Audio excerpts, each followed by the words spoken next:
Hello friends, in our last session we have studied what is direct tax and basic terms of direct tax. Today we are discussing on exempted income under income tax. There are various income sources which are exempted from direct income tax either fully or partially. Exemption and exclusion under section 10. First is agriculture income. As per section 10 subsection 1, agriculture income earned by the taxpayer is in India exempted. Second is amount received by a member of Hindu undivided family. Any amount received by a member of HUF from the income of HUF is exempted. In short, we can say that in HUF business, any income received by a member of HUF is exempted. Third is share of profit received by a partner from the firm.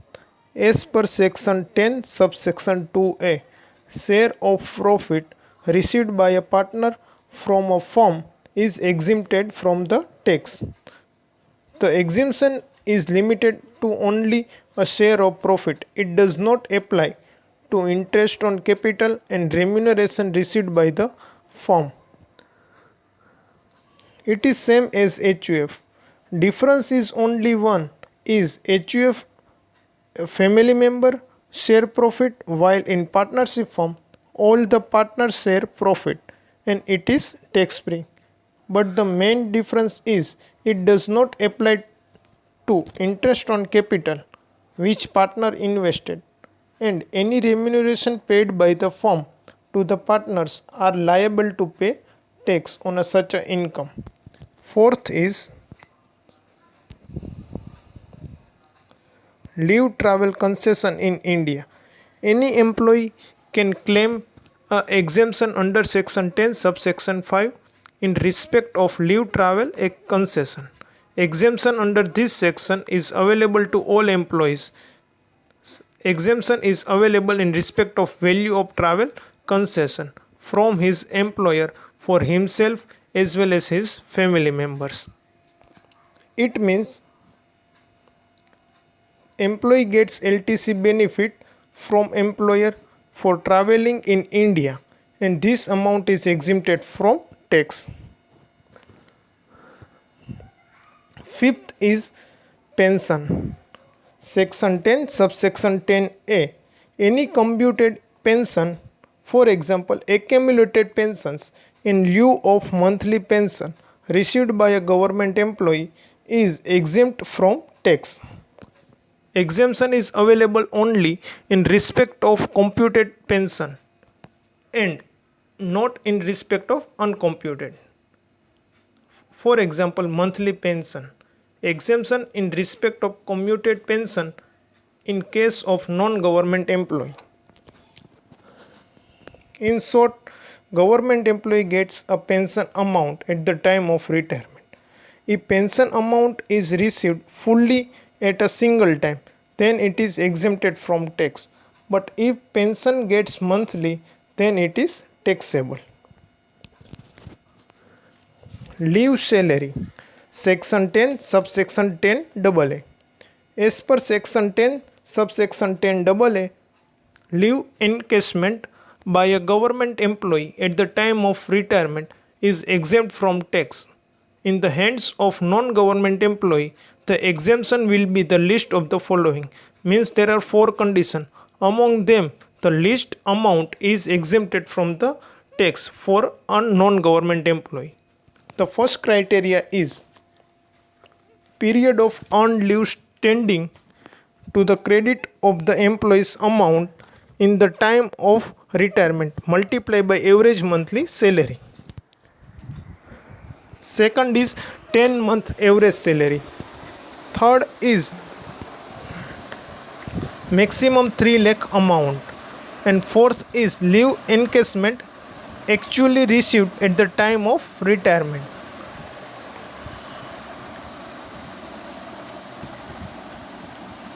For the government employee, total amount of leave encashment is tax-free. While in a private sector, employee have above 4 conditions and the least amount is exempted.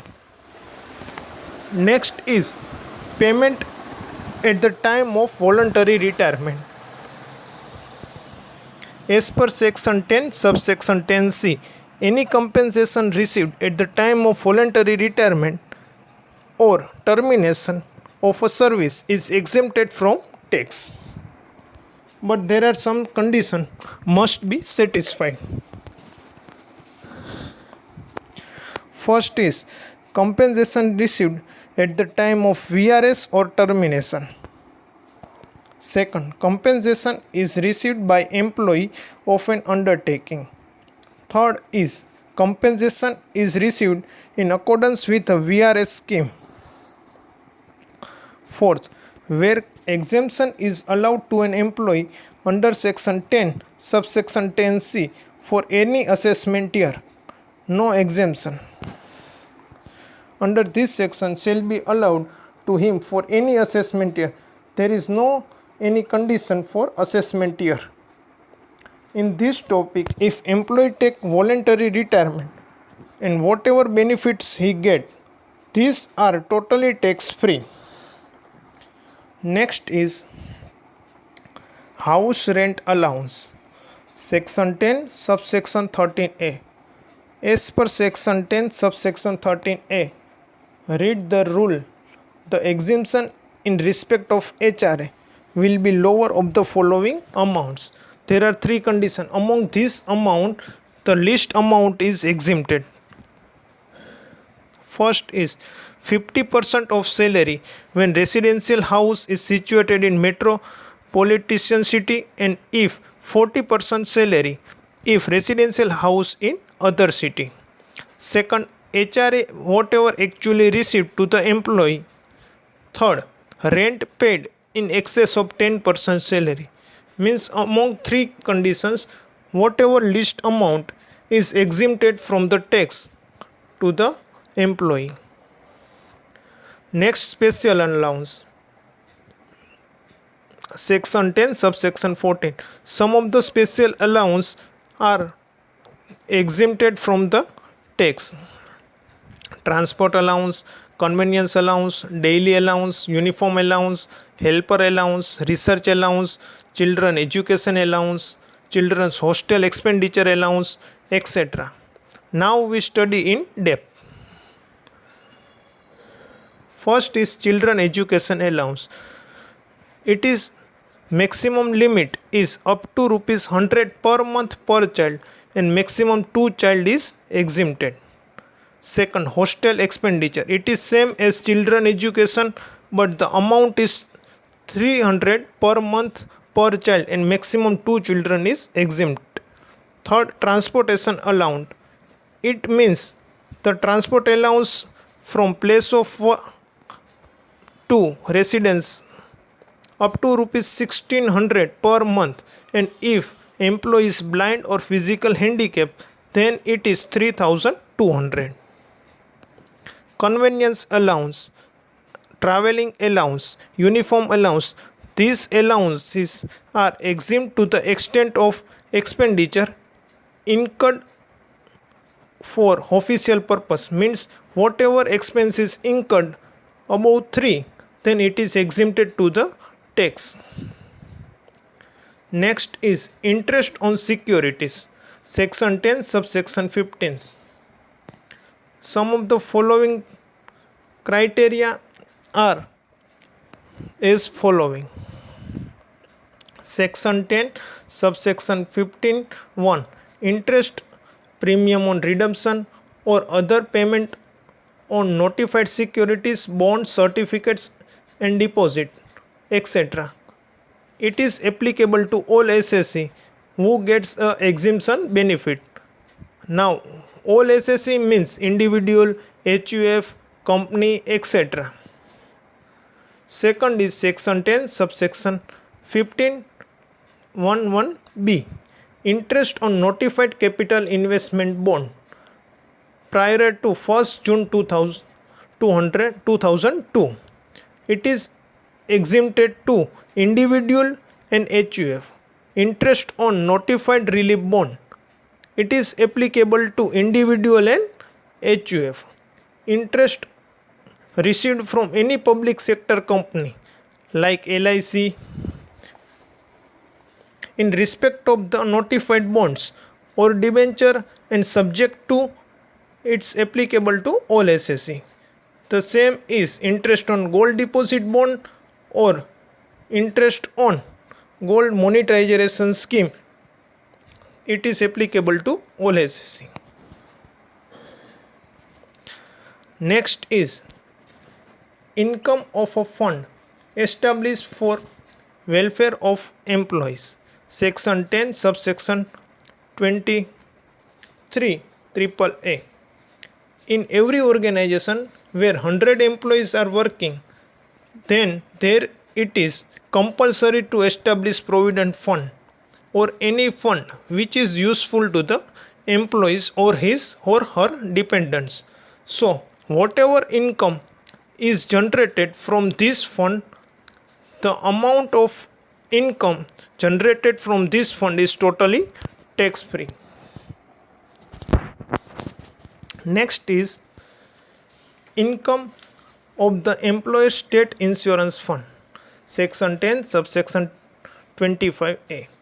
Any income of the employee state insurance fund of the Employee State Insurance Corporation set up under the provision of the Employee State Insurance Act 1948, then it is exempted.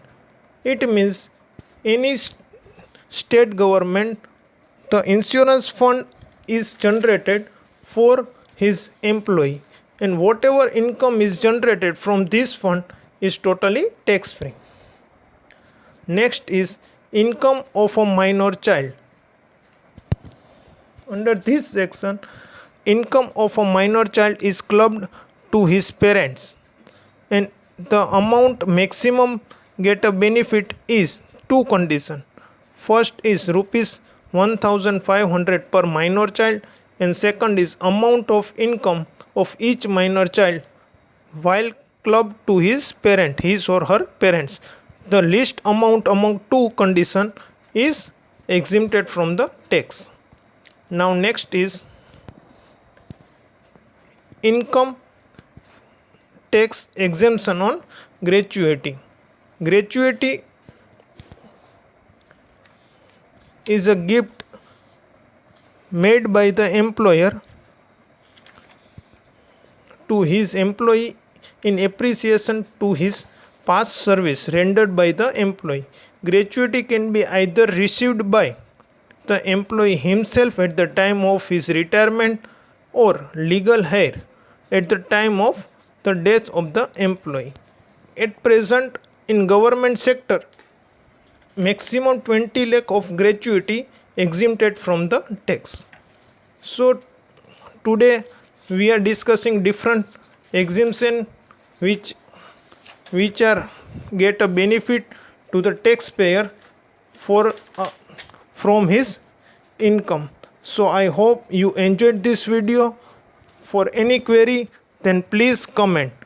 Thank you. Stay home, stay safe.